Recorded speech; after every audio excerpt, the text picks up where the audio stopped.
കുറെ പേര് വന്ന് എന്റെ അടുത്തും ഇങ്ങനെ പറഞ്ഞിട്ടുണ്ടായിരുന്നു, എനിക്ക് ഇങ്ങനെ മെസ്സേജ് അയച്ചിട്ട് അളിയ കോൾ അടിച്ചല്ലോ മഞ്ജുഷ മാർട്ടിനെ അടിച്ചെടുത്തല്ലേ ഇതൊക്കെ പറഞ്ഞിട്ട് മഞ്ജുഷയുടെ ഫാൻസ് ഒക്കെ ഉണ്ടല്ലോ പറയാനുള്ള വിഷമം. അല്ല അങ്ങനെ വന്നിട്ടുണ്ട്, അത് ആ പേരിന്റെ ഇത് വെച്ചിട്ടായിരിക്കും. അതുകൊണ്ടായിരിക്കണം, അതുകൊണ്ടല്ലേ, അതുകൊണ്ടാണ്.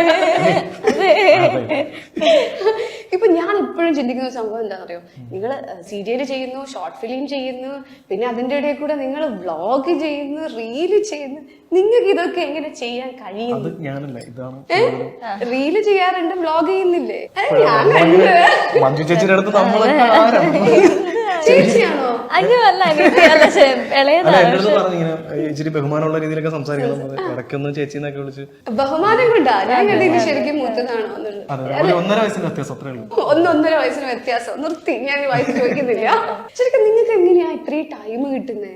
ഞാനങ്ങനെ ഇപ്പൊ ഡെയിലി ബ്ലോഗർ അങ്ങനെ ഇപ്പൊ കുറച്ചൊക്കെ മാത്രം സാധനം വരുമ്പോൾ ലൊക്കേഷൻ വീഡിയോസ് അങ്ങനെ എന്തെങ്കിലും മാത്രമേ ചെയ്യുള്ളൂ. പിന്നെ റീൽസ് ഒന്നും അങ്ങനെ അധികം ചെയ്യാറില്ല. പിന്നെ ട്രാവൽ ചെയ്യുമ്പോഴത്തേക്ക് എന്തെങ്കിലും ചെറുതായിട്ടൊക്കെ എടുത്തിട്ട് നമ്മുടെ ഒരു ഇഷ്ടത്തിന് വേണ്ടി ഇടുന്നതാണ്. അല്ലാതെ എനിക്ക് റീൽസ് ചെയ്യാൻ ഭയങ്കര ചമ്മനാണ്. പക്ഷെ എനിക്കതിൽ ഭയങ്കര അത്ഭുതമായിട്ട് അതെ, ഡാൻസ് ചെയ്യുന്നു, പാട്ട് പാടുന്നു, റീൽസ് എന്താ ചെയ്യണ്ടേന്ന് ഇങ്ങനെ അതിന്റെ കൂടെ അഡ്വക്കേറ്റുമാണ് കോടതിയിലും പോകുന്നത്. Manjusha very great, great. അപ്പൊ ഞാൻ ശരിക്കും ഇതിനൊരു സമയം നിങ്ങൾ കണ്ടെത്തി ചെയ്യുന്നതാണോ? ഇതെങ്ങനെയാന്ന് വെച്ചാൽ നമ്മളിപ്പോ റീലാ എടുക്കുന്നെങ്കിൽ ഒരു ദിവസം ഒരു 5 അല്ലെങ്കിൽ ഒരു 3 റീലൊക്കെ അടുപ്പിച്ച് അങ്ങോട്ട് ചെയ്യും. പിറ്റേ ദിവസം നമ്മൾ കോടതി പോകും.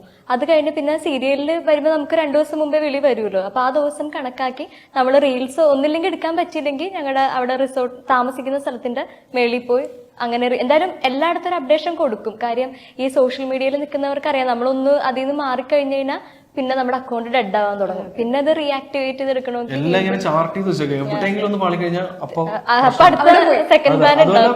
ഏറ്റവും വലിയ പ്രശ്നം വെച്ചാൽ മഞ്ജുഷ മാർട്ടിനോട് ഇപ്പൊ ഷോർട്ട് ഫിലിം ചെയ്യാൻ പറ്റത്തില്ല. കാര്യം ഒരു മാസത്തിൽ തന്നെ 5-6 ഷോർട്ട് ഫിലിംസ് ഒക്കെ റിലീസ് ആവും.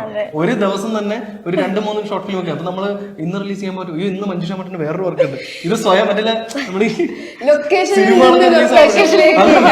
അതുപോലെ നമ്മളത് അതുകൊണ്ട് ടൈമൊക്കെ നോക്കി കറക്റ്റ് ചെയ്ത് റിലീസ് ഡേറ്റ് പോലും നമ്മളങ്ങനെ മഞ്ജുഷയുടെ ഒരു കാര്യം 2 വന്നാലേ മഞ്ജുഷയുടെ ഫാൻസിന് തന്നെ കൺഫ്യൂഷൻ ആയാലും ഇത് കാണുമോ അത് കാണുമോ ചിലപ്പോ 2 കാണാന്ന് വിചാരിച്ചിട്ട്.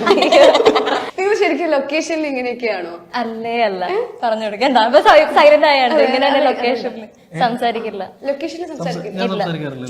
ഞങ്ങള് ലൊക്കേഷൻ എനിക്കൊന്ന് സാന്ത്വനം ലൊക്കേഷനിൽ ഞങ്ങള് ആകെ തമ്മി ഒന്ന് കാണുന്നതും മിണ്ടുന്നതും ഷൂട്ടിന്റെ ടൈമിൽ ആ ഡയലോഗ് പറയുമ്പോഴാണ്.